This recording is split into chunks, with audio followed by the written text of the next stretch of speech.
Well, we've long had concerns about the Iranian nuclear programme and been very clear that Iran cannot have a nuclear weapon. The US has now taken action to alleviate that threat.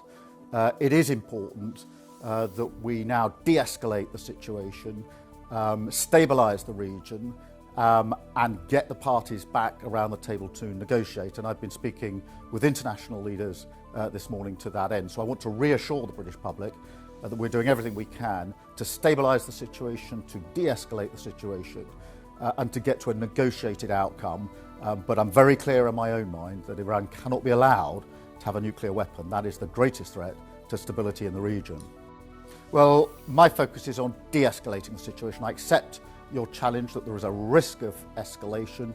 That's a risk to the region, it's a risk beyond the region, and that's why all our focus has been on de-escalating, getting people back around to negotiate what is a very real threat in relation to the nuclear programme.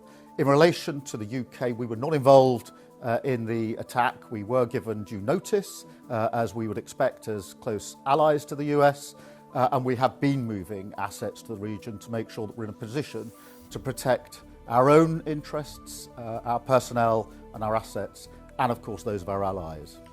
Well, it's clearly a fast-moving situation, and there's been a huge amount of discussions in the days since the G7 ended, and the US has now taken the action to alleviate the threat that Iran's nuclear programme poses.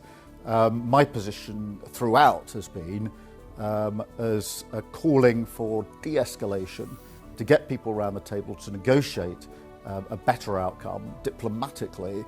And I've been talking to international leaders in recent days, but particularly intensely this morning. We'll continue to do so during the course of today.